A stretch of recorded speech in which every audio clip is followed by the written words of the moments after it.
Welcome to the Irish NFL Show in association with Quinbad, and welcome to our Week 6 preview show. The Vikings and the Texans are the two teams on a bye this week. That means the other 30 are in action, which translates to 15 games between tonight. At the time we're streaming, at least. It might not be tonight if you're listening back to the podcast, of course, and hello to you if you are. If you're looking for the Thursday night football preview, you can find that in our podcast for a look ahead to that game. And we have an international game this Sunday. Again, the Broncos visit the Jets.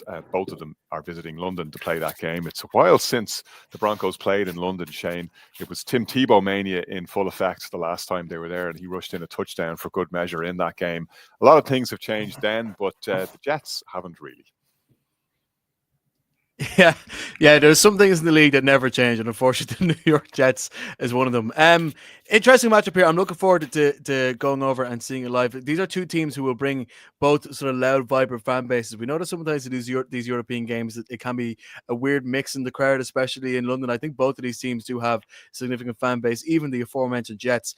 Looking at the on-field of this one, I mean, most of the smart money is definitely on the Broncos because they're coming in obviously in the back of their victory over Philadelphia, but also as a team who are very much in control of their own destiny and control of what it is they're trying to do on the field against a Jets team who are 0-5, have given up the fourth most penalties, fifth most missed tackles, third most busted coverages, have the most fumbles in the league, and have had 0 takeaways. Like you're talking about a team who have become the kings of beating themselves and look no further than the New York Jets. On the Denver side of things, though, right? I do wonder whether there's a sense of danger in, and we'll talk about this in other games later on today. Is there a sense of danger in the fact that they had to go away on Monday Night Football 2 weeks ago? Last week they had to go away to Philadelphia, which is always a physical game. Sometimes in these physical games, we underestimate the extent to which that has a knock-on effect the following week on the East Coast, which is not their original time zone, before having to fly over to London. And they arrived in London, I think, a day later than the New York Jets did. Whereas the New York Jets obviously had a home game in against Dallas, which is probably an easier thing to go and translate over the Atlantic. They've been in London since Tuesday, so they've been well acclimatized to the thing. I just wonder whether that will have a physical effect on what we can expect from these teams. Look, there's a reason why everyone's expecting Denver to win this. Their run defense is the fifth best in the league. They've only allowed 2 rushing touchdowns, and they're against a team in New York who really need Breece Hall to be performing well for this, because despite the fact that Justin Fields has been putting up over 100 plus quarterback rating games in the last 2 games that he's played, it's the team around him who just keeps finding ways to mess it up. It's Breece Hall letting the ball slip, and it's his wide receivers not making key catches at crucial moments. And against a Denver team who will punish you if given the opportunity. All that said, though, right, and I imagine most people are going to pick Denver to win this one. I'm choosing to believe that there's a bit of magic in the London air that the New York Jets might actually go and win this one. So I'm picking the Jets to win for 2 reasons. One, you look at the way that the Jets, even though they're 0-5, right, there's a difference between being crap and being hopeless, right? Being hopeless means that there aren't no positive elements to your play, that you're not being killed by mistakes. You're being killed by just pure lack of talent and lack of ability. The Jets don't have a lack of talent and lack of ability. They have a lack of discipline, and they've just been making a series of key killer mistakes. And I think that there's something about the trip away which will give Aaron Donald more time to focus with the squad, get them out of that New York media headspace, because I imagine it must wreck your head to be driving around, getting into your car with your family most mornings when you're a player for a New York sports team while listening to the New York radio. Thankfully, New York radio is focusing on the Yankees this week. I mean, there's a reason why the only 2 teams in the league who have had over 100 losses so far this decade are the 2 New York teams. I think that mentally has a massive thing.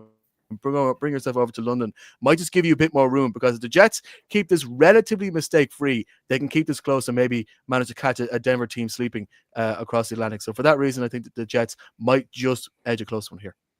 The poor old New York Yankees. Congratulations to the Toronto Blue Jays flying the flag for Canada in the alleged World Series. Kieran, Shane's picking the Jets there, and who's going to argue with Shane after he picked the Patriots to upend the Bills last week? We laughed, but he proved right there. Can you go against Shane? Yeah, and I have to be very careful now when I dismiss any of Shane's predictions after last week. And I get the point about the upsetting the routine by heading to London. I'd be honest, Shane, I didn't sense any magic in the air last week. It was a pretty run of the mill standard football game, and look, you're looking at Broncos, they're the number one team in sacks. Nick Benito is absolutely on fire. They have 21 sacks, and that's 5 clear of second place. The Lions are barely within a sniff of them at 16. This is a hungry defense, and it's a really, really competent offense as well. Cortland Sutton is flying.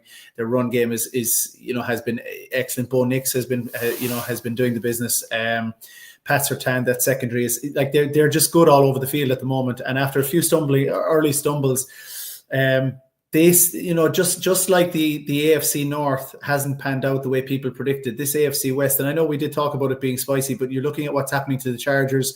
You're looking at the Chiefs not quite getting to fire yet. It's the Broncos now who believe that they can really take this by the reins, if pardon the pun. And I think they're not going to let this opportunity slip at the weekend. I think the Broncos take it. Yeah, I would lean into a lot of things that you said, Shane. A lot of that does make sense. And the London Air, as you say, can produce some strange results, and interesting things can happen. The trip as well, as you mentioned, can take it out of some teams. And there are elements here that might potentially favor the Jets in other circumstances. I just think it's hard to see the Broncos dropping this one. I'm going to go with the Broncos as well. We move into the 6 o'clock window then to the regular slot, where we start with the Seahawks at the Jags. Jags favored by 1.5 points at home, and why wouldn't they be after winning their last 2 games in impressive fashion, concluding with a victory on Monday night against the Chiefs. Seahawks coming into town off the back of a very narrow defeat in one of the games of the year so far, which they played against the Tampa Bay Buccaneers, an absolute shootout there, which the Bucs won late on 38-35. It's tempting to buy into the Jags at this point. They're 4-1. Liam Cohen, as the rookie head coach, seems to be turning things around there. Their defense has been absolutely on fire. Devin Lloyd, arguably the form defender in the NFL right now, perhaps alongside Max Crosby. 99-yard pick 6 against the Chiefs, picking off Patrick Mahomes on the goal line, taking it the whole way down the field. However, I do believe that what Jacksonville are doing is ultimately unsustainable. I think, I won't call it a mirage, but it's buoyed by a crazy glut of turnovers. They've more turnovers in the first 4 games of this season than they did in the entirety of last season. If you know one thing about football, it's that those things never last. Sort of 3 or 4 turnover games, game in, game out, that's not sustainable for a whole season. And ultimately, that's why they have been winning games. And it's why they won the game against the Chiefs as well and all as they played. That 99-yard Devin Lloyd pick 6 was the crucial factor in turning that game. That's not something that happens in every game. That's something that happens maybe once in a generation. You don't get them back-to-back weeks. You don't get games like that more than once in a season. I think the Jags are primed to regress to the mean. I think the Seahawks' body of work has been impressive over the course of the season, ultimately more sustainable. I see them as a more balanced team. I think they are going to take down the Jags in Jacksonville and put an end to that 2-game winning streak that the Jags have been on. Shane, what do you think? I agree with you on the point of the Jags that actually that their steam they've built in might be unsustainable. That's a really it's a nice phrase. It's one I've been trying to look for the whole day as we're trying to wrap my head around this game, because this game I think is definitely the game of the 6 o'clock window, one of the games of the week. But these are 2 up and coming teams, but a real test as to where they actually are in the standings. I think there's 2 things for me which is making me lean in favor of the Seahawks, because the Jacksonville Jaguars are one of the best defense, I think the best defense in the league when it comes to defending down that central channel, but not necessarily against the wings. And Sam Darnold, although he's been really good down that central channel, when Jackson Smith and Jigba has gotten good games, he's been getting on the wings, passing it wide, trying to find some room along the touchline. And even though you saw things like a Travis Hunter breakdown game, the fact that the Seattle defense managed to give up nearly 380 yards to Baker Mayfield, you just look at what they're facing against in Jacksonville. And like, Trevor Lawrence will not get as much room to scramble against this defense as he did against the Chiefs last week. That was a big part of their victories, the fact that in moments when the Chiefs were very un-Chiefs-like and that they couldn't necessarily lock down and go for that killer instinct, Trevor Lawrence, when he had to improvise with the ball in his hand, well, was given loads of room to go and scramble. And I just don't see Seattle giving him that opportunity to do so this week. And as well as that, let's not forget, Mike Macdonald has no problem going away from home. His record at home is 4-8. His record on the road is 9-1. I think it's going to be 10-1 by the end of this game. All right, Kieran, you're picking this one. Yeah, same. I'm looking at that road victory, and I think the Jags might be feeling themselves a bit of a come down to earth or come back to earth game for them this week. Yeah, I think they're 8-0 on the road at the moment. The Seahawks are 8-0 in their last 8 games on the road, so they don't seem to mind the journey. So Seahawks for me. All right, we're all against the spread there. Interesting. We move to Miami next, where the Chargers travel to the Dolphins. Chargers traveling with 3.5-point favorites tag on their back. Kieran, I got to say, I'll weigh in on this one in a second. I found this one of the most difficult games to pick because these are two teams that are only going to let you down. And when they're playing each other, I don't know which one of them is going to let me down more. I'm so disappointed because I've been banging this Chargers drum since before the season, and it's so frustrating because, okay, we can talk about the Chargers charging, but come on, the injuries that they've suffered, have been absolutely crucial. We talked about this, everything good about this defense or this offense was built around that offensive line, and I know I keep saying it. It's just so hard to recover when you're missing that foundational piece of your team. They might. I'm not sure if there's a chance they might get Mekhi Becton back this weekend. I think he's been back to limited practice this week, so that would be a plus. But you're still missing Joe Alt, you're still missing Rashawn Slater, I think, for the season, and now your bell cow running back, your rookie star O'Marion Hampton is out on IR. So I think you're depending on a largely unproven Hassan Haskins as RB1. So a lot on Justin Herbert's shoulders this weekend.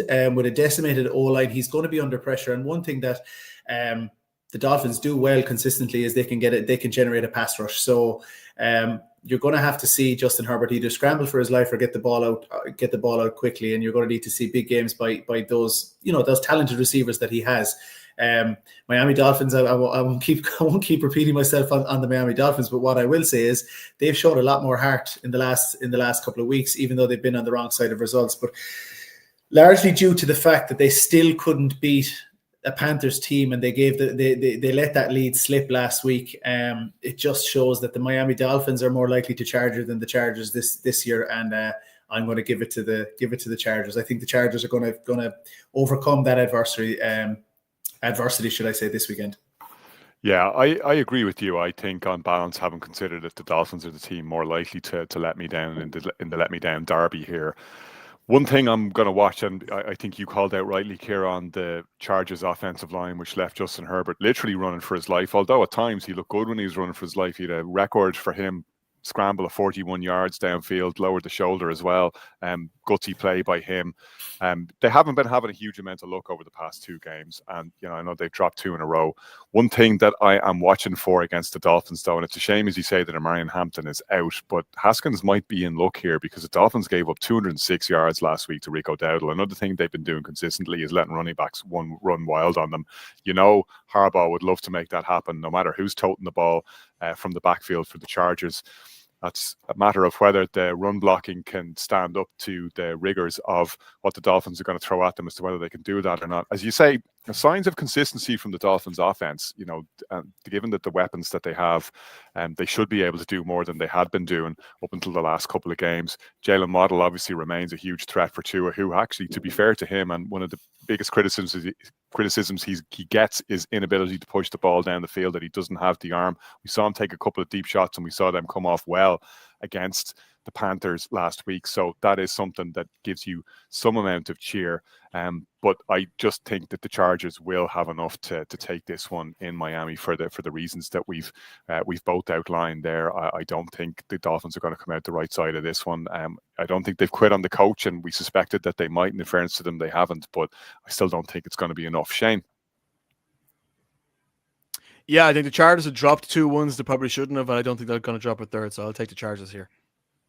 It is to Baltimore we go next, where the Rams carry a 7.5-point favorites tag from the bookies in this one. Shane, the Ravens took a beat down against the Texans last week. Surely they can't drop 2 bad ones in Maryland in back-to-back weeks. I don't know. As we're sitting here, there's a lot of variables when it comes to the Ravens side of things. Firstly, we're not quite sure if Lamar Jackson's going to be back. Cooper Rush is looking likely to still be the quarterback this time around. I know people were saying, oh, well, look what he's able to do as a starter in Dallas. And then you saw last week against, in fairness, a Texans defense, which in terms of scoring is the best defense in the league. Let's not underestimate how difficult of a challenge that was for the Ravens offense last week. Ronnie Stanley. That's a really good point, Shane. Sorry to cut across you, but we've been really sleeping on that Texans defense, because they haven't been as advertised, and we look so much to what CJ Stroud and that offense can do. We tend to forget that they really have locked down that other side of the ball, one of the better units in the NFL, particularly in that secondary. Yeah, I think the negativity around the Texans is obviously the fact that CJ Stroud hasn't lit it up in the way that he did 2 years ago. And we're completely forgetting the fact that D'Amico Ryans, as we saw last week against Baltimore, can run a pretty smooth outfit. But let's talk about the Texans another time. In terms of Baltimore, I think again injuries are still going to be a big factor, even if Lamar Jackson is back. I think they might be expecting Ronnie Stanley to be back at left tackle, which is quite important for them if he is there, because they're facing against a Rams defense between Jared Verse, Byron Young, the rest of the D-line, who are unblockable. They're that good at really getting into the pass rush and putting as much pressure onto the quarterback as possible. So the Rams are 7.5-point favorites here, simply because I don't know where the Ravens actually get room to try and make their offense work, because they're against a defense which I think leads the league in terms of run stops, one of the best in terms of pass win rate, one of the best in terms of pass pressure rate. That frontline defense in the Rams is incredibly difficult to navigate. I know the 49ers managed to find a way to do so. Last week on Thursday Night Football. I understand as well this game is going to be in Baltimore, and the Baltimore fans, unlike a crowd in New York or Boston, they're not the type to get on your back. They're the type to really try and realize, it's desperation time here. We have to try and lift the mood here, because let's be fair about this, the Ravens have had an incredibly difficult schedule, and they really need to get a win here. But I struggle to see a world where the Rams just don't get defensively on top of this game physically from very early on, and then their offense as well, that knows what they're doing, even if they get presented with a different kind of coverage than they're expecting. That Matt Stafford and co will be able to figure it out going into the second half. I just think the Rams have too much here to not drop this game. Kieran, the Rams hurting, of course, but also coming off extra rest because they played on Thursday last week against the 49ers, against a beaten-up Ravens team where, as Shane outlined, we don't know whether Lamar is going to start or not. So these are worrying times in Baltimore. Yeah, absolutely. And I think the most worrying thing, Lamar will be back. But I think, and I never thought we'd have this conversation, but Derrick Henry seems to be the biggest worry for the Ravens at the moment. I think in the last 3 games, he's averaged 15 carries. And I think he only ran for 45 yards. He's had 146 yards. 33 yards last week, 146 over the last 3 games. And we would have thought every week last year there was a good bet that he'd get that in one go. So if that trend continues, and if they can't establish the run with Derrick Henry at the weekend, they're going to be focusing on Cooper Rush, throwing it downfield to Rashad Bateman, Zay Flowers. I haven't even checked. Are they all fit and healthy? And because you just don't know with the Ravens at the moment. But the only thing is, Cooper Rush has proven in the past that he's been he stood in for Dak Prescott a few years ago and managed to win some games, and you just never know. And with the Rams, the Rams have given up some costly mistakes. Do you remember when we used that line about Jake Browning and it did not age well? Yeah, it didn't. No, it didn't. No, listen, I'm clutching at straws here. I'm not predicting any kind of an upset. And in as much as we couldn't get anything right last week, and there was so many upsets, I actually have a feeling things are going to go a lot more as predicted this weekend. I don't see. I'm not saying every game is easy to call, because there are some tight games, but I think the ones that we expect, that there's a pretty decent spread, I think they're going to go the way that the bookies are predicting. I think this is the way the Ravens season has been going over the last few weeks, and the way they're decimated with injuries. And at the end of the day, you're talking about the second total offense going up against the second worst total defense, and that's at the moment on paper, that's a pure mismatch. When you look at the receivers that the receivers that the Rams have, and the form that they're in, Puka Nacua, Tutu Atwell, Devontae Adams versus this decimated Ravens secondary, I just think it's too much for the Ravens, and the Rams will come away with this. Yeah, it's funny. If you were looking at this stretch of games that the Rams have had, Eagles, 49ers, Ravens at the start of the season, you would have chalked all of them down for likely losses in the end. They could and probably should have beaten the Eagles. They could and probably should have beaten the 49ers.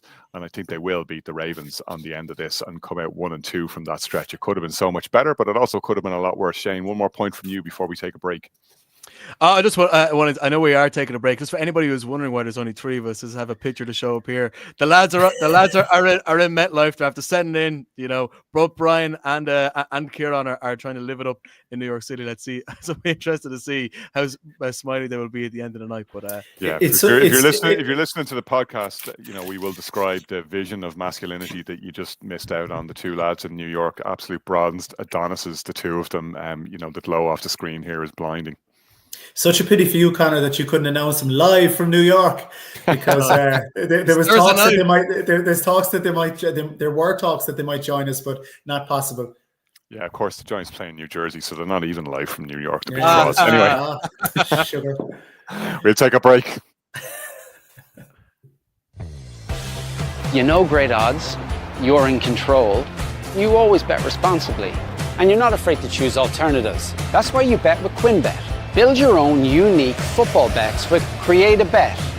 Winning team, first goal scorer, number of goals, the possibilities are endless. And with a 4-star Trustpilot customer service rating, why not give QuinnBet a shot? QuinnBet, we bet you love it.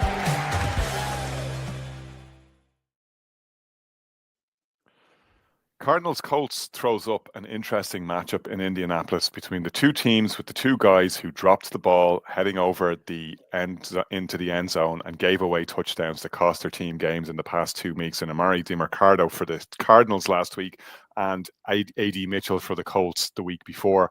The Colts got things back on track last week. Cardinals with one of the most bizarre losses I think I've ever seen in my life, or perhaps anyone else has seen in their lives last week. A game that they should have had absolutely on lockdown. Not only did they have that terrible mistake by DiMercado, which then led to a confrontation with his coach, Jonathan Gannon, on the sideline, for which Gannon has now been fined $100,000 by the coach after he punched DiMercado on the arm. And not the greatest display of leadership you're ever going to see on the sideline. But in fairness to Jonathan Gannon, at least he fronted up and apologized for it later and did address it in a team meeting. Leadership isn't about not making mistakes. Sometimes it's about how you address the mistakes after you've made them, and credit where credit's due there. But then they give away the craziest touchdown I've seen in many a long year, where they pick off what looked like the game-sealing interception pass from Cam Ward, which is intercepted. That's then fumbled. The ball bounces off a Cardinals player into the end zone, where the Titans jump on it and score a touchdown, and they end up winning that game. You couldn't see the Cardinals losing a game like that again for, forever and a day. However, you can easily see them losing a game in Indianapolis against the Colts, who got things back on track after dropping their first of the season. Danny Dimes has been almost immaculate. Jonathan Taylor has been able to run up a storm, and the Cardinals are the kind of team who don't seem to be able to hold running backs at the moment. They haven't had the worst defensive outing so far over the games that they played, and they have, of course, been able to rack up wins. Last week's disappointment aside, you'd expect them to be a lot more competitive this week, but the Colts are justifiable 6.5-point favorites in my view. You will see JT, Pittman, and the rest of the Colts crew, which is a varied array of threats, including, of course, Tyler Warren, their rookie tight end sensation, roll over them. I think they'll comfortably handle business here. Shane. Yeah, it's interesting when you look at games like this and people use the word matchups. How do the teams match up against each other? I think this matchup really favors what the Colts are strong at, because you look at the fact that the Cardinals they're dealing with a lot of injuries at cornerback. They've lost, the loss of James Conner, I think, is a big one. We see their inability to close out games and key downs in the last 2 weeks. I think you can attribute to the fact that James Conner isn't in the room. They handed the ball off to Trey Benson to step up. He did not deliver against Seattle, and now he's on injured reserve. And Michael Carter was given the ball last week. 18 carries, a grand total of 51 yards, which really isn't what you expect from a running back from a team who were very close to making the playoffs last year and have designed to make the playoffs this year. You flip that against a Cards team who defensively been able to pick people off, defensively been able to contain scrambling quarterbacks, which Kyler Murray would have to scramble this week whilst playing with a sore foot. I don't think he was training for some parts of this week, so that's another knock against their prospects this week as well. But quite simply, what does Daniel Jones like? Did he injure himself jumping on the ball after that fumble? Oh no, he didn't. He just sat back and watched that happen. Yeah, sorry, I forgot about that. I've already got 2 podcasts out of slagging off the Cardinals for that loss there, and I watched it back again this morning, and I couldn't. Look, I'm parking it. Absolute clown show. It is the most bizarre touchdown in history, the one that the Titans scored in the end. But anyway, that's besides the point. In terms of what this AFC South team, the Colts can do, what does Daniel Jones like? He likes passes that are within 10 yards, within 20 yards, and he just hits them accurately and lets his wide receivers do the work. It's just shot, shot, shot. He doesn't try to play hero ball, and when he's passing short, he doesn't let himself be caught blind and throw interceptions too often. He doesn't give up too many pick sixes in stupid situations like we saw, for example, Michael Penix a couple of weeks ago. It's clear, it's concise. He gets about 8 yards per attempt. 84% completion rate on passes under 20 yards. And that is not where you look at what the Cardinals do schematically. They generally sit back, try to stop the deep pass, don't get a lot of pressure on the quarterback, and they are almost like they're egging on quarterbacks. Hey, can you make a pass that's 5-10 yards in front of you in the line of scrimmage? That's generally the way they're set up defensively. And I think the Colts are going to have a field day with this. I think as much as they scored 40 points against Vegas last week, whilst Vegas didn't barely laid a finger on Daniel Jones, I'm expecting something relatively similar here with Daniel Jones and co. Complete a lot of short passes, get a lot of yards, are cleaning the red zone, and get a lot of points. Kieran, your pick. Yeah, Colts. We got Cowboys Panthers next up. Kieran, how do you think them Cowboys are going to get on in Carolina?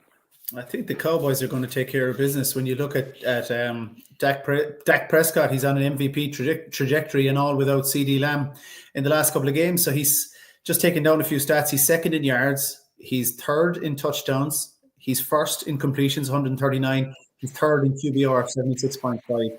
He's having a super season. George Pickens has been an absolute stud in the absence of CD Lamb. So he's just picked up where CD left off. And maybe this, a key to that has been Javonte Williams as well, who's running the ball really well. I think he's third in rushing, 447 yards and 6 touchdowns over the first 5 weeks. So that's a really whatever you might think of the Micah Parsons trade, what a pickup Javonte Williams, who looked useless in that Broncos team last year. Amazing. He laughed at me, lads. I talked about him having a renaissance. I think Kieran had a good laugh at me as well. But that was the word on the ground during the summer that he was looking good in preseason. But it's a really complete offense. And as you mentioned well ago as well that Rico Dowdle had 206 yards on the ground. So you could see an absolute, you could see the lads, both teams running the ball up and down the field here, because that is the Cowboys' Achilles heel. They have still struggled to stop the run despite the big trade. So you could see a huge rushing totals here on both sides. And just when it comes down to it, even though Ted McMillan has been a decent rookie, give me Dak and George Pickens over Bryce Young and Ted McMillan, and that's what it comes down to. I think the Cowboys offense is really rolling at the moment. I think they're going to outscore the Panthers maybe in a high scoring game. I'll throw another name out for you there. Flournoy, who picked up 130 yards last week. He was absolutely sensational. Didn't need to lean on George Pickens after his 3-touchdown, 100-yard plus outing the weekend before. The Cowboys are sneakily looking like they're building a really good season here, and the noise has suddenly quieted down. I mean, Jerry Jones continues to do Jerry Jones things, giving the finger to the Jets fans outside MetLife, which I actually quite liked. As Jerry Jones moves goes, I thought it was very funny. Picked up a fine for that one, of course, and he's got some explaining to do there. But Parsons out the door, and they still sitting relatively pretty at 2-2-1. The tie against the Packers quieted a lot of the doubters within Arlington, and they pick up a win here. They're 3-2-1. They're right in the mix. We'll see what happens, because 2 other teams in their division, of course, the Giants and the Eagles, taken to the field tonight at MetLife, and Brian and Kieran are at that one. Shout out again to them, and I hope they enjoy their outing. I don't think they're going to do, because I think the Eagles are going to drop the boom on them, but we wish them well nonetheless. Yeah, for all the reasons you've outlined, Kieran, it's difficult to see the Panthers backing up what they did last week. They won because they were playing the Dolphins, not because they were particularly spectacular in anything they do. I do think they've been executing better on both sides of the ball. It does come off such a low base. I don't think they're equipped to deal with what the Cowboys are going to bring, with as well as Dak is playing, and with as well as that wide receiver room has picked up the slack from CD Lamb going down. And not to forget, they've also got 2 key absentees, or had last week, on the offensive line. I'm not sure both of those boys are back yet, but they have been doing more than enough based on where we thought they'd be when the season started after that dramatic trade, and they will do more than enough to beat the Panthers in Carolina. Shane, your pick before we move on. Yeah, I like the Cowboys to win this game. As much as I think that their defense still needs a lot of work, I don't think the Carolina have enough to really make use of it. So give me the Cowboys.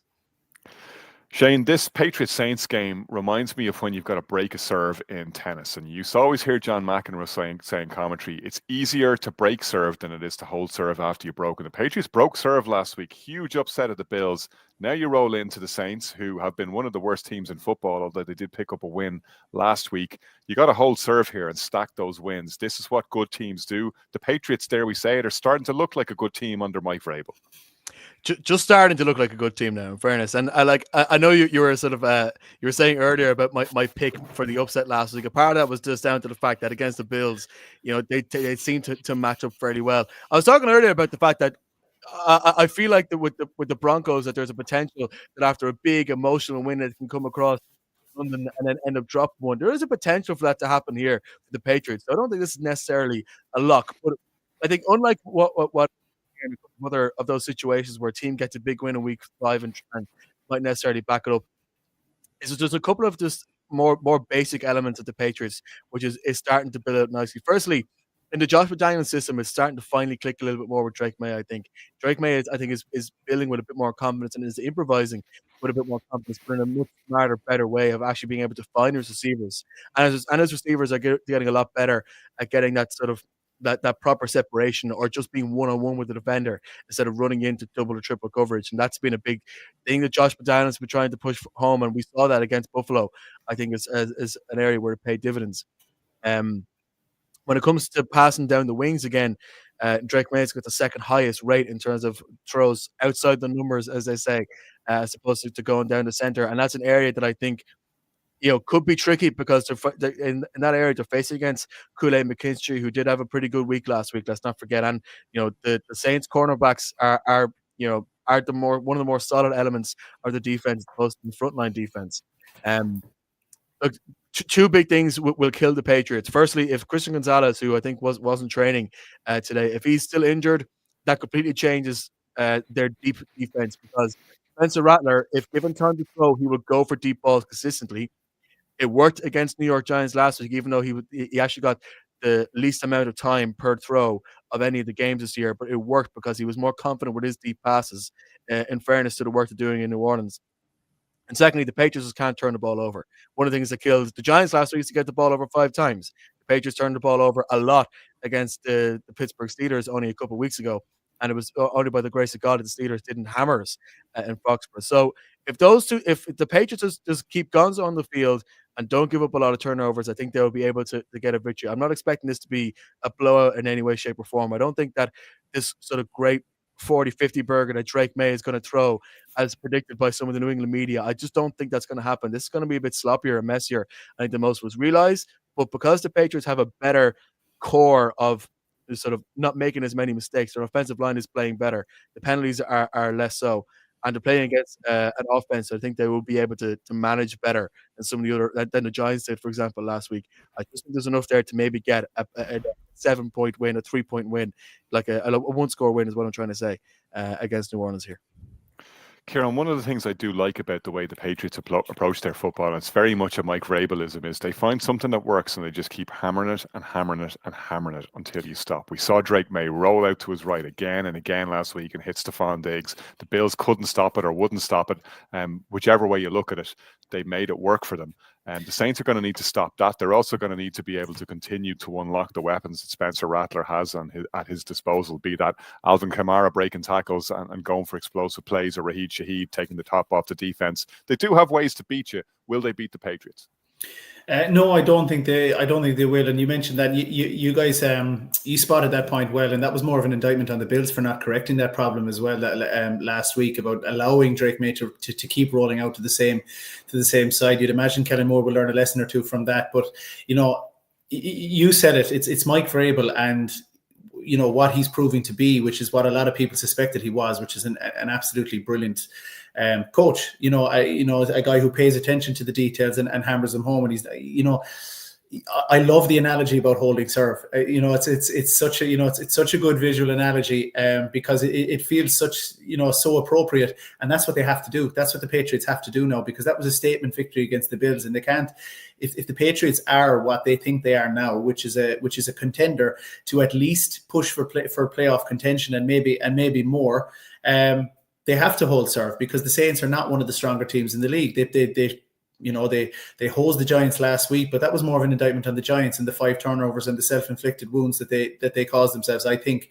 And I'm just laughing now, thinking back to the amount of times the Kool-Aid guy from Family Guy appeared in the WhatsApp group while I was sitting next to Brian in the airport waiting to get home from London, and there was steam coming out his ears.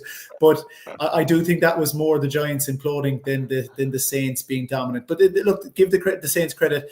They've been in games. They've been closer to results than probably expected. And Spencer Rattler has been feisty. Taysom Hill is back in the field, which adds another dimension. So it's not a foregone conclusion. But if the Patriots don't manage to get a win, I think it'll be more of a self-inflicted thing. Just as per the Steelers game, as you alluded to, Shane. So I think Vrabel is one of the better coaches to not allow his team to let that happen, if you know what I mean. So I think the Patriots will get that win. I agree. I also think this game is looking a lot more interesting than it would have done a couple of weeks ago. You got two teams both heading into it in better form, certainly, than they were. But the Patriots, I think, are starting to roll now, and I'm interested to watch them the rest of the season goes. But this is one they need to have, and I think they will have too. The Browns take on the Steelers in an AFC North clash. The Steelers are off the bye after their good work in Dublin. Of course, last time we saw them was in Croke Park, and they are favoured by 5.5 points. Will they justify that, Kieran?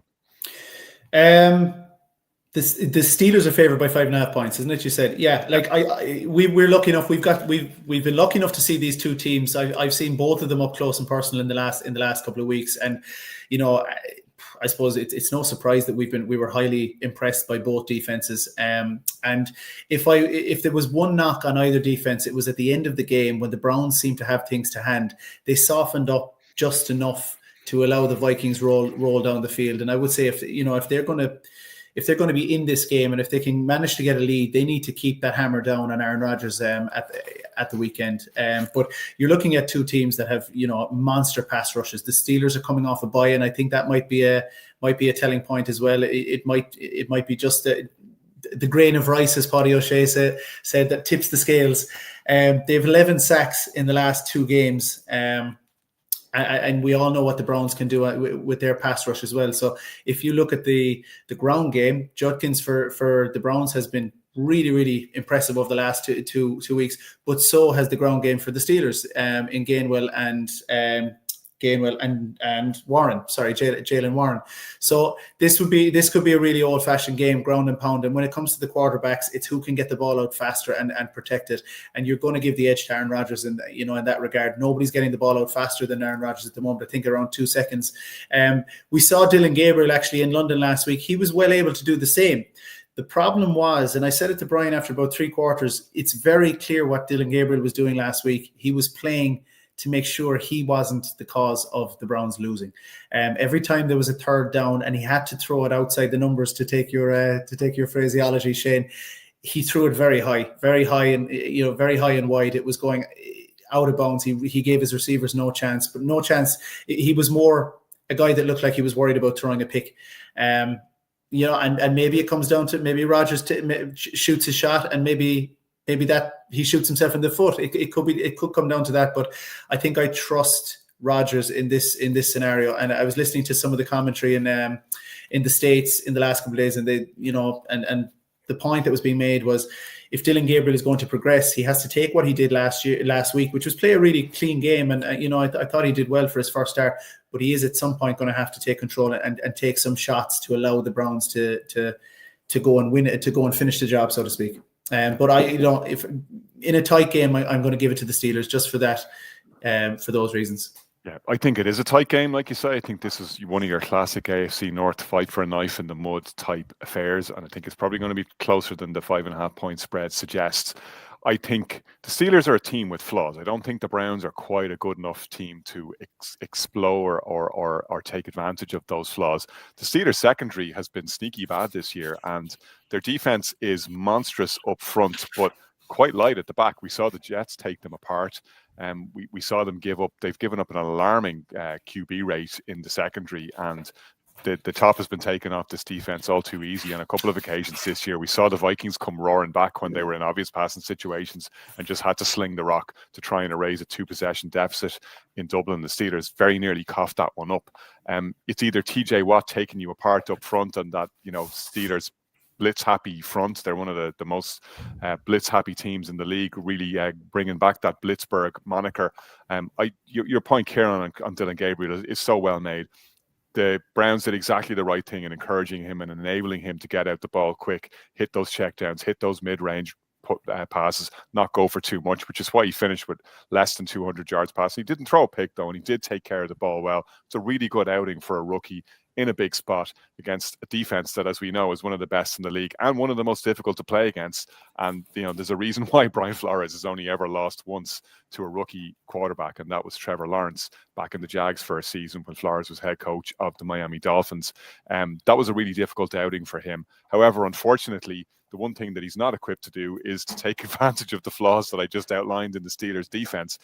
Offensively, I think the Steelers have looked relatively anemic at times and quite pedestrian, despite having Rodgers there and the magic that he can occasionally produce. That connection between him and DK Metcalf is clearly really special. That pretty much looks to be all that they have. And again, I think better teams will take advantage of it down the stretch. I don't think the Browns are where they need to be to do that. I think they will keep it tighter. And these divisional games can be funky, as we know, but I still think the Steelers are going to come out the right end of it. Shane. The Steelers got the dub in Dublin and the Browns got the L in London, and I think the Steelers are going to get another dub as well. I thought there was another kind of bit of alliteration. I couldn't get the third one. I couldn't get the third one, Browns won't steal one in Pittsburgh, or maybe something like that, or maybe the Steelers take down the Browns, something, we got to work on the script writing there. We really need to workshop this stuff before we go there.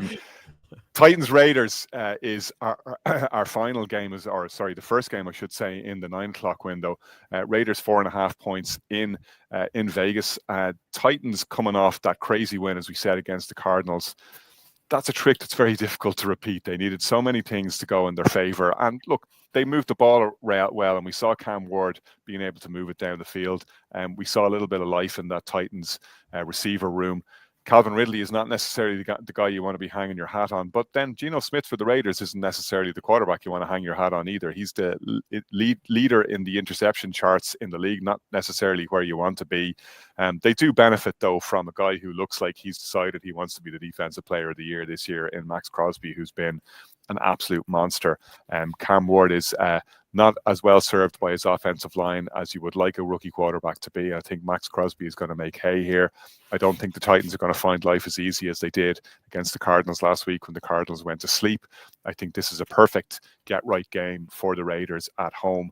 And I think they will come out and justify this 4.5 point favoritism and get things back on track in Sin City. Shane. Everything you said, Connor, is wise and is probably what's going to happen and is very much correct. However, I've decided to be nuts tonight in the battle of Nashville and Las Vegas, the stag capitals of the world. Killarney, no? Well, I'm Carrick-on-Shannon. Don't forget Carrick-on-Shannon, the real maybe it's because I've already made a mad one of picking the Jets, so I probably shouldn't be making a second mad one. But, right? And I don't understand that the Cardinals last week, were the authors of their own demise, and how much credit can you really give the Titans when the Cardinals shot themselves in both feet? But look at the fact that the Raiders defense, I understand that the Max Crosby aspect, gave up 40 last week. Does that give Cam Ward the chance to really have the breakout game that we've been waiting for him to really go out and have? I think maybe, especially considering the Raiders defense have been very bad in the red zone, not only last week when they gave up 6-6, but across the course of the season as well. Didn't get any sacks last week on the Colts, even though Cam Ward has taken at least 2 sacks every game. He said about Calvin Ridley, of course, being really good, and I could face against Geno, who, even though he is the NFL international, I see INT and I think it's international in my notes, interception leader. Most of his interceptions are notes. I know, shockingly, right? I actually prepare for, it's like when you hear a comedian be like this, you have writers for this stuff. But he a lot of the INTs he throws are on verticals, so not on these sort of like lateral passes that end up being turned into pick sixes. So at least you're not going to give up too many scores if he gives the ball away. I'm just looking at this and I'm just thinking that against a streaky team that Gino is probably going to try and recreate his deep passing game, which has been streaky at best, and try to force it back again. That he might just give up the ball or the shoot from home. The Cam Ward might just get a bit of inspiration, and in a 10-3, 17, 17-14 type game with the Titans, Boyd from the win last week might actually put in the one good performance we're probably going to see from them this side of Thanksgiving. I don't believe in this one as much as I believe in the Jets one, weirdly, but I'm going for the Titans in this game. Shane, I see what you're doing here. You're swinging for the fences on these little social media clips in the hope that we'll unearth yet another Shane Brennan, the genius moment next week. I see you. Don't think you're going to get away with this every week. We're going to monitor this one closely, and we're going to start calling you out if these predictions don't come to pass, Nostradamus. Mad dog Shane over here. Right, we'll take a quick time out.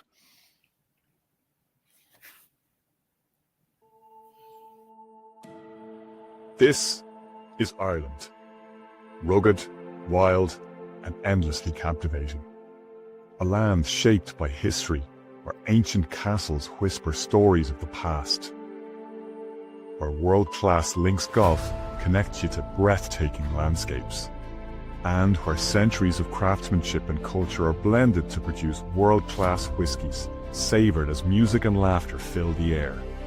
Adventure calls from every corner, and tradition pours from every dram. Step into landscapes that take your breath away, and moments that stay with you forever. From vibrant cities full of life to warm welcomes shared with friends old and new. Golf and whiskey are just some of the ways we connect you to Ireland's culture, craft and soul. But every journey with us is about people, place and authentic experiences you'll never forget. This is more than a trip. It's the Dunes and Drams experience. Discover Ireland with us and make memories that will last a lifetime. Well, we may see memories that will last a lifetime made on Sunday evening. Niners Bucks is a very spicy looking game, Kieran. This is probably the pick of the games before we get to Sunday night football. And it's a tight one, and one that, a lot of people will see on a knife edge. Bucks 2.5-point favorites at home. Niners coming off that morale boosting win on Thursday night against the Rams. Yeah, two teams who've shown just how to deal with adversity and how to deal with injuries, and it's just been a next man up mentality, particularly for the Niners. And as much as we've picked it against them, they've just shut us up week after week this season. And I know you guys are smiling because we've copped it with a stick for being a bit down in the Niners, but you had to be so impressed with their win last week. Let's also say Ella Lynn Brown, making her debut on Thursday Night Football, was the only one across the entire team who picked the 49ers to win that one. So yeah, she beat. She's top of the table so far. But I know we have to offset her record. What we do, what do we do? What does she get for the first 4 weeks? So that's Stewart's inquiry there. But look, they're up against another team who've just they've completely overcome their what were perceived as huge injuries, and I think a lot of that. And we keep shouting his name as Emeka Egbuka week on week. And I think in Baker, just like with Dak, I think you've got another MVP candidate. Did we think we'd be sitting here after 6 weeks saying our top three for MVP were Baker, Dak, and Daniel Jones? And then Daniel Jones has to be in the mix at the moment. But look, as I said, they're two of the form teams in the NFL. Both teams showing how to win with injuries. And Egbuka is the star. I can't say much more than that. We've banged this drum for the past few weeks, but I just think I'm more impressed by the Bucs in the way and the consistency they've been able to show. And I think, as I said, Baker Mayfield just seems to be a guy who's putting the team on his back whenever it needs to happen at the moment, and you just trust him to get a result at the moment. And now I know, because I've said that, they're going to let you down this weekend and he'll have an absolute shocker. But I'm going with the Bucs on this one. I think the Bucs are going to win this one too. And what turns it for me is just looking at how that Niners defense has performed over the last couple of weeks and looking at the yards that they've given up. I mean, let's not forget that despite the fact that they overcame the Rams, Matthew Stafford threw all over them. I mean, it's that incredible play to punch the ball out from Kyren Williams that really turned the tide in that one. And obviously the stop in overtime as well. two clutch plays that the Niners produced when they really, really needed them. And they also had, Simpsons reference coming at you, Guy Incognito. Hello, my name is Guy Incognito. Mac Jones playing a quarterback, looking like the Tom Brady that the Patriots thought they drafted when they picked Mac Jones up first. He was absolutely incredible. But is that going to be the Mac Jones that we're going to see every week, or is that going to be a halcyon memory that we look back in years past and go, wow, that was peak Mac Jones. You never saw that one again. I might be being very unfair to a guy who's won every game he's started so far this season. And I don't see that they're going to be anything other than a handful for the Bucs in Tampa. We've seen the Baker Mayfield-led Bucs, though, just put up such an impressive body of work so far this week. Again, as was the case with the Rams, probably should have taken down the Eagles and couldn't quite get the job done there. But I think, based on what we've seen the Niners defense give up over the last couple of weeks, this is the wrong team for them to be playing at this particular point in time. Like, massive credit to Kyle Shanahan and Robert Saleh and all the guys who've been filling in and filling those jerseys and getting it done week in and week out. But they're just going to run it, I think, a little bit short against Tampa. I think that's just too much team for them to face right now. Shane, your pick. It would be the most 49ers thing if Mac Jones ended up playing well and Mac Jones and the 49ers shut me up. But until they do shut me up, I'm not going to believe they're going to beat the Buccaneers. So give me Tampa in this one. Shane, the team that the bookies are saying you need to insert in the rocking chair slot. Sorry, I botched the Brian O'Leary call out. The rocking chair game this week is the Green Bay Packers, who carry 14.5 points of favoritism against the poor old Bengals with Joe Flacco newly arrived in town. Will they get a little bit of Flacco-bacco to get them to beat the Paco? Nice. Right, guys, you're not going to believe this. I think the Bengals are going to win this game. I'm kidding. I'm not that mad. I'm crazy. I'm not that mad, right? I struggle to find what to say about this game, because even though last week you saw the Bengals put up 24 points in spite of throwing 3 interceptions, and you say to yourself, well, what is this team actually capable of if Jake Browning isn't throwing all of these interceptions and you actually just get a clean quarterback in? And I think that's the basis of bringing in Joe Flacco. That it's you might get a bit more clean quarterback play, but you're not giving up turnovers, and you just try to keep your offense in the field and not have your defense run ragged by playing. But then you look at the fact that it's Joe Flacco behind that offensive line against that Packers team and Micah Parsons, who are coming off a week off, against Jordan Love, who is one of the best quarterbacks in the league in terms of pass completion rate, and I think in yards gained as well. Like, I'm not expecting this to be a close game at all. I think the Packers are going to dominate early, dominate quick, be physically dominant. If Flacco doesn't throw an interception, he might give hope that for the next couple of games on Thursday Night Football, for instance, when the Bengals play against the Steelers, there might be something there. This isn't the game we're going to see the Bengals try to reclaim any control over their season, because the Packers will not let them. Kieran, this is the definition of a gotta-have-it game. You're coming off a bye. You're coming off a disappointing tie and a disappointing loss in consecutive weeks before that bye. The Packers should be tearing the Bengals limb from limb here if they're serious. Yeah, and you said it almost word for word exactly what I've done here on the page in front of me. They're coming off a bye. It has to be a get-right game for them. There's no two ways about it. And even a tight, squeaky win isn't going to be good enough to please Packers fans, if they want to be considered or consider themselves a true contender. I think you have Zach Tom and Aaron Banks coming back. I know they're back in practice, so that offensive line should be shored up. You have Jordan Love, who's been playing really, really well on paper, but has been making he's made 2 crucial mistakes that I can't forget. And they've been so costly in terms of, if you want to put both games that they haven't won. I know they haven't lost both of them, but both games that they haven't won down to a moment. It was that moment where their quarterback just needed to be more savvy with the ball and not be too greedy and punt the ball down the field and trust the defense. If you're going to give hope to this Bengals team with Joe Flacco, and I'd assume Joe Flacco is going to start if they're bringing him in, as bad as Jake Browning has been. Joe Flacco isn't Dylan Gabriel, and if you think of what I was talking about with Dylan Gabriel, Joe Flacco will take shots. Joe Flacco does have a cannon, and Joe Flacco has T. Higgins and Jamar Chase to aim for. And the Packers defense, the secondary, has been really, really suspect. So if all goes right, if they catch lightning in a bottle at the weekend, you could see Joe Flacco having a 300-400 yard game, Jamar Chase going off for about 250 and 2 touchdowns. It's not impossible, but it would be disaster time for the Packers if they allow that to happen. You know, they've made the trade, they've gone all in. They need to be teeing off against Joe Flacco, not give him time to even set up for any of these long throws. They need to come away with 3-4 sacks here at least. You know, establish the ground game, do all that cliche stuff, get that lead and just get out of Dodge and just take their win as quick as they can. Well, we're a couple of weeks away from the final season of Stranger Things, and stranger things have happened in the Bengals beating the Packers, but you must be living in the upside down if you think that this is anything other than a Green Bay win. That's how you write your script, Shane. Cooking. You're cooking tonight, Connor. Oh, my God. Sunday Night Football, Lions at Chiefs, an absolutely mouth-watering game.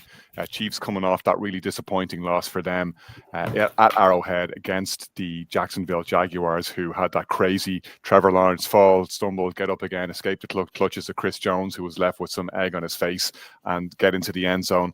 It's not quite a gotta-have-it game for the Chiefs, and if you're going to play a gotta-have-it game, you really don't want the Lions to be the team coming to town. I'm kind of slightly surprised that the Chiefs are favoured here at home, because they're still not operating quite at 100%. And yeah, we've seen Xavier Worthy come back and give Patrick Mahomes that outlet that he desperately needed to start making the passing game work. Travis Kelce has stepped up the past couple of weeks. Isaiah Pacheco ran well last week.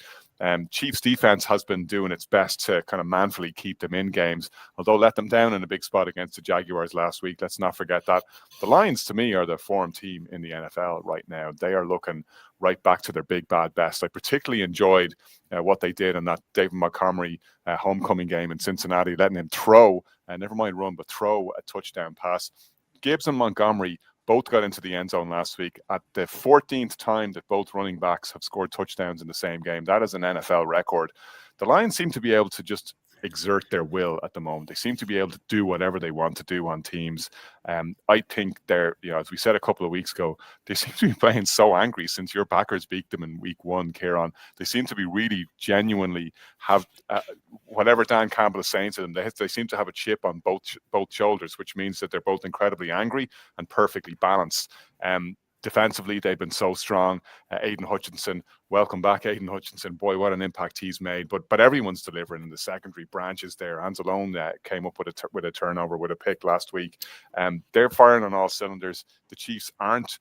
So I'm slightly surprised that the Chiefs actually catch that 2.5 points. I think this is one I'll be picking against the spread. It's Detroit out of this one for me. Shane. Ooh, trying to unmute myself here.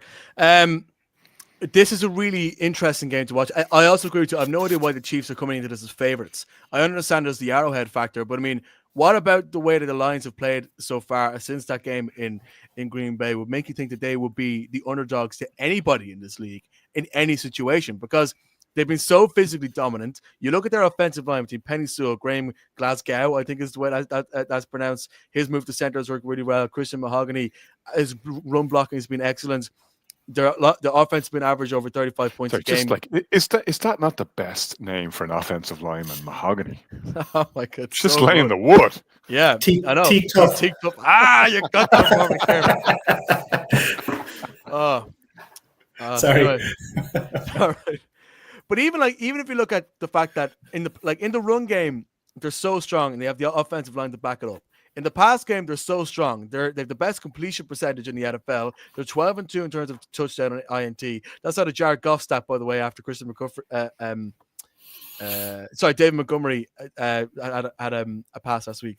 The confidence and swagger is back in Detroit. Remember the last time they played in Arrowhead Stadium 2 years ago when they came in confident and with all that swagger and put down the reigning Super Bowl champions on Thursday Night Football? It's very, very difficult to make a case against the Detroit Lions in almost any situation. But the problem is they're facing against the Kansas City Chiefs, who have their backs up against the wall now. They're in a really tight battle for their division now. I know they get to play against the Broncos in 3 or 4 weeks' time, which is going to be a key one. This is their second primetime game in a row. They will not want to lose a second one, especially at home. You look at the fact that their pass rush is improving, even though the run defense is a big weakness and a weakness that the Detroit Lions are going to pressure on. And even with the Chiefs D line has not been up to standard most of this year. So boil it down to what Patrick Mahomes can do. He's the face of the league for a reason. You look at the fact that people call him, the greatest game manager in the league, which something Matt Ryan said, which I thought was very funny, because he said it. But look at the fact that his wide receivers are starting to get a bit more room now. Look at the fact that he's able to get more passes. He's scored over 28 points each of the last 2 games. If Mahomes does not throw an interception and the Chiefs' offense is looking confident and he takes the game himself and wins it, which he is in a very, very small league of quarterbacks who can do that, then the Chiefs can win this game. And I think that because the need now is so much for Kansas City, not only to win, but if it's a close one, to win a close one, because they've lost 3 close ones already. People talk about, heard Nick Wright talk about it this week about the fact that the Chiefs, well, they're actually better than their record because they've been quality losses. They need a quality win here. And I think this is going to be a very difficult one to watch. I think the way my flights work on Sunday, I should be just home from Stansted at about 20 past 1 by the time I get in the doors. I'm going to try and stay up to watch this one. This is going to be a really, really tasty matchup between 2 teams who, one is on his almost unstoppable train of physicality against a team that in their home stadium needs to find a way to win. But if you're to put my money on it now, I'm backing the Chiefs to find a way to win this one, because if they don't, then the aura and the invisibility that we've always associated with this dynasty is really starting to crack. And I think they know that. And I think they're going to push forward to make sure they get it. It falls to you to break the tie then, Kieran. Is it Lions or Chiefs? I just love the way first that Nick Wright spun that into quality losses, even though he was also able to spin, I'm sure, the 11 one-score wins they had last year into quality victories as well. So it's gas how you can spin a narrative. I thought when they were 14 up against the Jags, I thought, oh Jesus, the Chiefs are back here last week, and I said that this is the same old Chiefs. But just the way they started to stutter in those moments, and that they would have overcome last year and just haven't been able to this year. The Lions are the best team in the league, and I'm so lucky. I feel so lucky that the Packers got them in week 1, because they've been like a juggernaut ever since. I think the Lions are too good for the Chiefs at the moment. The Bills play in prime time for the 2nd week in a row after that disappointing loss from their perspective against the Patriots last week. The Falcons, coming off a bye, host them in Atlanta. Kieran, who's going to win this one? Yeah, this is your. I mean, it's not a get right win for the Bills, because that would imply that the Commanders are a team to be taken lightly. The Commanders are very much back to what they were last year in their own right. Jaden Daniels, looked decent again at the weekend. Ja'Cory Cross. He certainly did, but the Bills are playing the Falcons. The Bills are playing lads. I've done it again. I've done it again. Go on there and see where you. I've skipped ahead of my notes, and you know what? The worst thing is I have pun of the week written down here as well. Oh no! I've got the main thing is we're not live. Oh. No. Well, these Monday night double headers are a head record for everyone. Let's be fair. Sorry, excuse me. The Bills do need to show the league that they're back in business. They need to show the league that last week was, was one of those games, and those games can happen to every team. The Falcons have been very Jekyll and Hyde over the last couple of weeks. We saw both sides of Michael Penix Jr. We saw the good and we saw the absolute terrible. But we've also got one of the best the best players in the league. And the secret to the Falcons' success, here it is, pun of the week. Give me some Bijan mustard on my buffalo wings, because the weakness for Buffalo has been against the run. They have been on paper one of the weakest teams against the run, and that's the key to beating the Bills at the moment is to establish the run with the likes of Bijan Robinson. So I'll get to the Commanders in a while, but give me the Bills this weekend.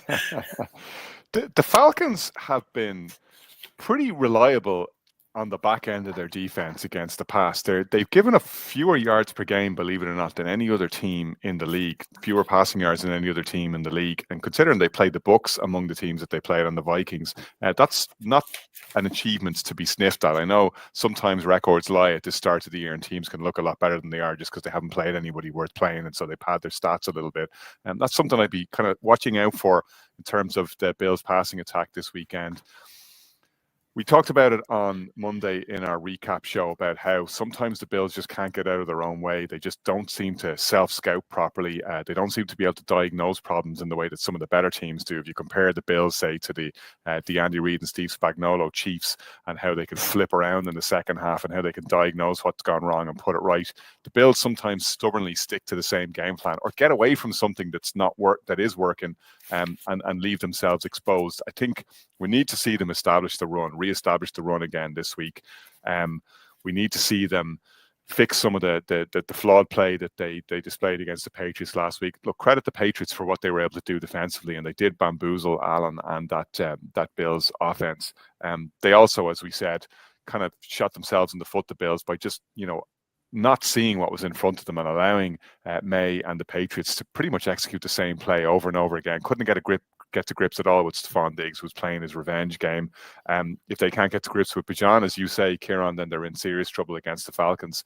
But if they can, then that's going to be a big problem for Atlanta, and it's kind of hard to see Atlanta win unless Bijan continues to do what Bijan does every single week. He's their leading receiver as well as their leading rusher. So, I wouldn't quite say that they're a one-man team, but they're not far off it. The way for the Falcons to win is that we need to see those two rookie pass rushers come to the party the way they did against the Vikings. If they don't, then I think it's going to be a long day at the office. I think the Bills will see this as a get-right game, and I think they will just come out the right side of it. Shane? Yeah, I'm going for the Bills to win this one as well. The Commanders, Kieran and Shane, do in fact play the Bears in a rematch of what, from a Chicago perspective, has gone down in infamy as the Fail Mary game. It was obviously a Hail Mary game from a Commanders perspective, as they won on a dramatic late heave last season. And the game the Bears scarcely deserved to win, but looked like they were in position to do until their cornerback Tyreek Stevenson had an absolute brain fart and was talking to the crowd when he should have been defending his man. Right, I've vented enough on that one, Shane. Who's going to win this? Quite tricky to actually pick out a winner in this one, because as much as the Commanders actually looked pretty good in very situational moments against the Chargers last week, they're facing against a Chicago team who have had the bye week to try and build and coach themselves into trying to gain some momentum that they were building beforehand. It's interesting, though, this obviously with just trying to get a sense of what the relationship is between Ben Johnson and Caleb Williams is going to be difficult, and this primetime game is going to bring all that to the fore. And I just wonder whether they can sort of rise above the noise and just put in just a solid performance from start to finish against Washington. I think Terry McLaurin is due to be back for the Commanders, which could be significant. I think Jaden Daniels as well might be starting to build into the season a bit more. Very difficult to pick a winner in this one. I'm going with the Commanders simply because I just think that defensively to show themselves up to be a bit more smarter. Jeez, that's terrible language. Can you believe that I'm an actual employed journalist for words like that? I think they've been deployed in a more smart fashion in some of those moments in terms of being able to read schemes better, making sure that there's better, there's less separation for wide receivers. And if that happens with Caleb Williams, if he doesn't have the confidence to go for his wide men, is he going to try and either force it in situations that he's not supposed to be forcing it in, or is he going to try and scramble in situations that probably shouldn't be scrambling in? And I think the Commanders will be able to have themselves defensively well set up for that. But if the Bears went in and won this even by 10 or 15 points, it wouldn't shock me. This game is a difficult one to call on Monday night because these two teams are just a bit patchy on both sides of the ball. And it really depends on what version of them turns up. And mentality is going to be key, especially if you're Chicago. But I'm going to go for the Commanders winning this one. Kieran, the Commanders may be more smarter, but are the Bears more better? Michael Penix, man of the match. About them Falcons. Right, so look, the Commanders are back in business, as I said, and they welcome Jaden Daniels back. Ja'Cory Krosky-Merritt looks like the real deal here. Really, really good game last week. 111 yards, 2 touchdowns. However, their win against the Chargers was tighter than it looked. You had that 1 yard, that pick on the 1 yard line that Justin Herbert threw. I mean, that's a big swing. And you had that lad McConkey, return for a touchdown that was brought back by and I'm back on the Chargers train here now. Any excuse to talk up the Chargers, but look. It was a small bit flattering, just a little bit from the Commanders' point of view. And with the Bears, it's really interesting. Like a couple of weeks ago when Caleb Williams had that 4 touchdown game, and it just looked like all of a sudden a switch flicked. It was like the end of the Usual Suspects, where Kaiser Soze is walking down the street and you just see his foot just turning off. Don't do it. Don't spoil it. Sorry. Someone here watching is going to watch The Usual Suspects. They're all dead in Sixth Sense as well, Shane. You don't need to watch that one either. But that was it. That was it for me. It felt like, oh, okay, now we got to beware now in the NFC North because Ben Johnson and Caleb Williams are after getting it right. I know they stumbled again and they kind of stumbled over the line, but they did get the win against the Raiders, wasn't it? So I feel like the Bears are onto something now, and coming off a bye, with the offensive mind that is Ben Johnson, I think they could be kind of scary going into this weekend, and I'm going to give the Bears the nod. I'm going a little bit more maybe heart than head on this one, but it's interesting that you're thinking in the same direction that I am, Kieran. I think Bears coming off a bye. I was very disheartened in week 1 at the way the Bears showed up against the Vikings and let that one slip in one quarter of madness, and undid a lot of good work that they've done. Caleb has been erratic, but the Bears have also shown clear signs of improvement on both sides of the ball from week 1, and they built through the season as you need to in the NFL. Yeah, they beat the Raiders, who are not a great team. They also beat the Cowboys, who, as we were saying, are a lot better than we thought they would be.